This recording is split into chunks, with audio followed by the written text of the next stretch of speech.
بلکہ قرآن مقدس میں اللہ نے اپنے کئی برگزیدہ بندوں کے خوابوں کو بیان فرمایا ہے۔ خود سورہ یوسف کے اندر اللہ تبارک و تعالیٰ نے حضرت یوسف صدیق علیہ السلام کے خواب، پھر ایک مقام پر حضرت ابراہیم علیہ السلام کا خواب، اور بھی بہت سارے خوابوں کا تذکرہ قرآن مقدس میں آیا ہے۔ حدیث پاک میں آتا ہے کہ خواب نبوت کا 25واں حصہ ہے۔ ایک حدیث میں آتا ہے کہ خواب نبوت کا 40واں حصہ ہے۔ ایک مقام پر آیا ہے کہ خواب نبوت کا 46واں حصہ ہے۔ ایک مقام پر حدیث پاک میں آیا ہے کہ خواب نبوت کا 70واں حصہ ہے۔ اس کی شرح کرتے ہوئے محدثین نے لکھا ہے کہ جس کا تقوی جتنا زیادہ بڑھتا چلا جاتا ہے اس کو اللہ تبارک و تعالی فیضان نبوت سے اتنا حصہ عطا فرماتا ہے۔ یعنی جو جتنا متقی ہوتا ہے اس کا خواب بھی اتنا زیادہ صحیح تر ہوتا ہے۔ اور خوابوں کو اللہ کے حبیب صلی اللہ علیہ وآلہ وسلم نے اتنی اہمیت اپنے ظاہری دور میں عطا فرمائی کہ آقائے کریم رؤوف الرحیم صلی اللہ علیہ وآلہ وسلم کی عادت کریمہ تھی کہ فجر کی نماز کے بعد آپ اپنے مصلی پر صحابہ کی طرف رخ انور کر کے بیٹھ جاتے اور پھر صحابہ سے پوچھتے، اے میرے صحابہ، تم میں سے کسی نے کوئی خواب دیکھا ہو تو اپنا خواب بیان کرو۔ اکثر صحابہ کرام اپنے خوابوں کو بیان فرماتے اور پھر میرے آقا مصطفیٰ جان رحمت صلی اللہ علیہ وآلہ وسلم ان خوابوں کی تعبیر بیان فرماتے۔ اور جھوٹا خواب بیان کرنے کو اسلام میں حرام قرار دیا ہے۔ بڑا بدترین اور سخت ترین عذاب ان لوگوں کے لیے ہے جو جھوٹا خواب بیان کرتے ہیں۔ ایک مرتبہ کا واقعہ ہے، اللہ کے حبیب صلی اللہ علیہ وآلہ وسلم اپنے صحابہ کی طرف رخ انور کر کے بیٹھے اور سرکار نے صحابہ سے پوچھا، اے میرے صحابہ، تم نے کوئی خواب دیکھا ہو تو بیان کرو۔ اس دن اللہ کے حبیب علیہ السلام کے صحابہ سب کے سب خاموش رہے۔ اس کا مطلب یہ تھا کہ آج کسی نے کوئی خواب نہیں دیکھا تھا۔ اس وقت میرے آقا مصطفیٰ جان رحمت صلی اللہ علیہ وآلہ وسلم کی زبان مبارک گویا ہوئی اور آقا کریم علیہ السلام نے فرمایا، اے میرے صحابہ، آج میں نے خواب دیکھا ہے۔ یعنی اللہ کے حبیب علیہ السلام نے اس شب خواب دیکھا تھا۔ اب چونکہ میں اللہ کے حبیب کا خواب بیان کرنا چاہتا ہوں، اس لیے آپ بہت غور سے سنیں۔ بہت دلچسپ بات ہے، ظاہر سی بات ہے کہ ہم اپنے خوابوں کو بیان کرتے ہیں تو کتنا اچھا لگتا ہے۔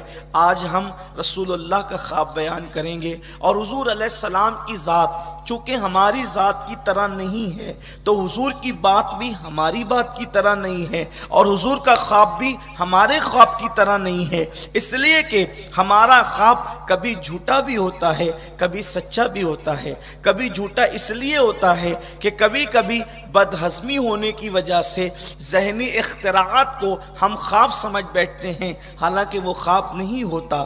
ہمارے خوابوں کی تعبیر کبھی پوری بھی ہوتی ہے، کبھی ادھوری رہ جاتی ہے، لیکن یہ مصطفیٰ جان رحمت کا خواب ہے، یہ وحی ہے۔ حضور جو خواب دیکھتے ہیں وہ بھی وحی ہے، اس لیے کہ آقا کریم صلی اللہ علیہ وسلم پر وحی کی جو مختلف قسمیں اور صورتیں تھی اس میں ایک خواب بھی ہے، رویائے صادقہ بھی ہے۔ میرے آقا صلی اللہ علیہ وسلم کے دیوانوں، اب بہت غور سے سنیں۔ حضور علیہ السلام کی زندگی میں بہت سارے خواب ہیں، ان میں سے ایک خواب یہ بھی ہے۔ اللہ کے حبیب علیہ السلام کے صحابہ جب چپ رہے تو سرکار نے فرمایا، آج میں نے خواب دیکھا ہے۔ اور پھر اللہ کے حبیب ہم سب کے آقا و مولا غیب داں نبی صلی اللہ علیہ وآلہ وسلم ارشاد فرماتے ہیں، اے میرے صحابہ، میں سو رہا تھا، میں نے حالت خواب میں دیکھا کہ دو لوگ آئے اور انہوں نے مجھے بیدار کیا، انہوں نے مجھے اٹھایا۔ یعنی خوابی کی حالت میں حضور علیہ السلام کو بیدار کیا گیا، حالانکہ حضور ظاہری طور پہ بیدار نہ ہوئے، حضور محو استراحت تھے۔ حضور علیہ الصلوۃ والتسلیم کی نیند بھی بڑی شان والی ہے۔ کتنا بھی محتاط انسان دنیا کا اگر سو جائے تو اس کا وضو ٹوٹ جایا کرتا ہے۔ یہ اللہ کے نبی کی نیند ہے کہ نیند بھی جو ہے نبی کے وضو کو نہیں توڑتی۔ اللہ کے نبی صلی اللہ علیہ وسلم سوتے ہیں تو نیند میں حضور کا وضو نہیں ٹوٹتا ہے، حالانکہ کوئی بھی دنیا کا انسان سوئے تو جیسے ہی وہ سو جائے، اس کی آنکھ لگ جائے تو اس کا وضو خود بخود ٹوٹ جائے۔ اس کو وضو ٹوٹنے والی کوئی حاجت ہو یا نہ ہو، بس وہ سو گیا، اس کی آنکھ لگ گئی، بستر پہ لیٹ گیا، وہ ہاتھ پیر اس کے ڈھیلے ہو گئے، اس کی آنکھ بند ہو گئی، اس کو نیند آ گئی، غافل ہو گیا، وہ اس کا وضو ٹوٹ گیا۔ اس سے پتہ چلا، ایک خاص بات آپ کو بتانا چاہتا ہوں، اس سے پتہ چلا کہ نبی کی نیند بھی اپنی طرح نہیں ہے۔ یعنی ہم نیند میں بھی کبھی کبھی کوئی کسی کو کہتا ہے نا، ارے تو کیسی بات کر رہے ہیں، نیند میں تو نہیں ہے۔ یعنی جب آدمی نیند میں ہوتا ہے تو بہکی بہکی باتیں کرتا ہے۔ تو اس سے پتہ چلا کہ انسان کی نیند اور عام انسان کی نیند اور نبی کی نیند دونوں برابر نہیں ہیں۔ حضور علیہ السلام کی نیند کی شان یہ ہے، وہ سو جائیں تو معراج منامی، وہ جاگے تو خدا سے ہم کلامی۔ اللہ کے رسول علیہ السلام کی شان یہ ہے، شان مصطفیٰ جان رحمت یہ ہے۔ تو اللہ کے حبیب صلی اللہ علیہ وآلہ وسلم فرماتے ہیں، میں نے خواب دیکھا کہ دو لوگ آئے اور انہوں نے مجھے بیدار کیا، مجھے اٹھایا۔ اب ذرا ساتھ ساتھ اس کی تشریح بھی کر دی جائے کہ وہ دو کون لوگ تھے۔ وہ جو انسانی شکل میں دو لوگ تھے، وہ انسان نہیں تھے بلکہ وہ فرشتے تھے۔ انہوں نے میرے آقا جان کائنات، روح کائنات صلی اللہ علیہ وآلہ وسلم کو حالت خواب میں بیدار کیا، اور پھر میرے آقا سے انہوں نے عرض کیا کہ یا رسول اللہ چلیے۔ آقا ارشاد فرماتے ہیں میں ان دونوں کے ساتھ چلنے لگا۔ اللہ کے حبیب علیہ السلام غیب دا نبی صلی اللہ علیہ وآلہ وسلم فرماتے ہیں کہ جس وقت میں نے چلنا شروع کیا تو میں نے ایک خوفناک منظر دیکھا۔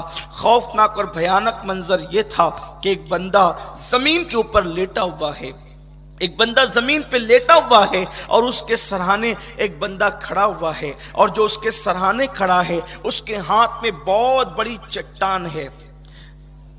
ایک ہوتا ہے پتھر اور ایک ہوتی ہے چٹان۔ چٹان بھی پتھر کی قسم سے ہوتی ہے، چٹان بھی پتھر کی ایک قسم ہے، لیکن جو کافی بڑا گول سا جو حصہ ہوتا ہے نا، عام طور پہ آپ کو جنگلوں میں پہاڑوں پہ رکھا ہوا یا زمینوں پہ پڑا ہوا ملے گا، اس کو چٹان کہتے ہیں، بڑا ہوتا ہے وہ۔ تو آقا کریم صلی اللہ علیہ وآلہ وسلم نے چٹان کا ذکر فرمایا کہ ایک شخص لیٹا ہے اور اس کے سرانے ایک شخص کھڑا ہے۔ اللہ کے حبیب صلی اللہ علیہ وآلہ وسلم فرماتے اس کے ہاتھ میں چٹان ہے، اور پھر میں نے دیکھا کہ جو لیٹا ہوا شخص ہے اس کے سرانے جو چٹان لے کر کے کھڑا ہے، وہ شخص اس کے سر پہ مارتا ہے، اور جب اس کے سر پہ مارتا ہے تو اس کا سر پس جاتا ہے۔ سمجھنے اور سمجھانے کے لیے جیسے کسی چنے پر اگر ہتھوڑا مارا جائے تو چنے کی پوزیشن کیا ہوگی، چنے کا حال کیا ہوگا، بالکل وہ بیسن کی طرح پس جائے گا، ذرے ذروں میں تبدیل ہو جائے گا۔ تو اس وقت اللہ اکبر، کریم آقا مصطفیٰ جان رحمت صلی اللہ علیہ وآلہ وسلم فرماتے ہیں کہ جب وہ چٹان اس کے سر پہ ماری جاتی ہے تو اس کا سر پس جاتا ہے، اس کا بھیجا نکل جاتا ہے، اور پھر وہ پتھر لڑک کر کے دور جاتا ہے۔ جیسے ہی وہ پتھر لڑک کر کے دور جاتا ہے، اللہ کے حبیب غیب دا نبی صلی اللہ علیہ وآلہ وسلم نے ارشاد فرمایا وہ شخص دوڑ کر اس چٹان کو اٹھانے کے لیے جاتا ہے۔ جیسے اس چٹان کو اٹھانے کے لیے جاتا ہے، وہاں جانے تک اور وہ چٹان اٹھا کر کے لانے تک کے جو ہے وہ سر پھر برابر ہو جاتا ہے، یعنی اپنی اصلی حالت پر آ جاتا ہے۔ پھر وہ آنے والا اس کو پھر چٹان سے مارتا ہے، پھر اس کا سر پس جاتا ہے، پھر چٹان لڑک کر چلی جاتی ہے،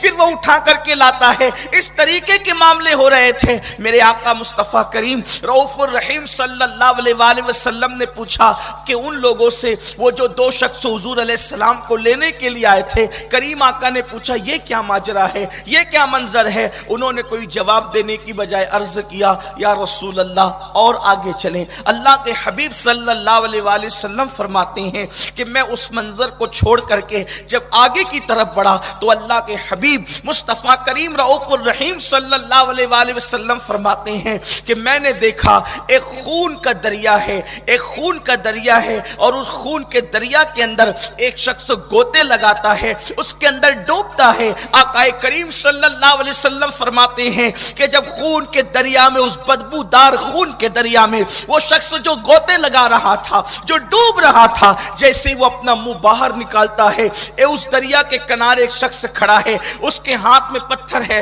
وہ جیسے ہی نکلتا ہے، ڈوبنے والا جو خون کے دریا میں گوتے لگا رہا تھا، جیسے ہی وہ منہ باہر نکالتا ہے، یہ پتھر اس پر پھینکتا ہے، وہ پتھر اس کے منہ میں جاتا ہے اور پھر وہ اس کو لے کر کے ڈوب جاتا ہے۔ یہ منظر دیکھ کر کریم آقا فرماتے ہیں میں نے پوچھا یہ کیا ہے، تو مجھے کوئی جواب دینے کی بجائے انہوں نے پھر عرض کیا کہ یا رسول اللہ صلی اللہ علیہ وآلہ وسلم، اور آگے تشریف لے چلیں،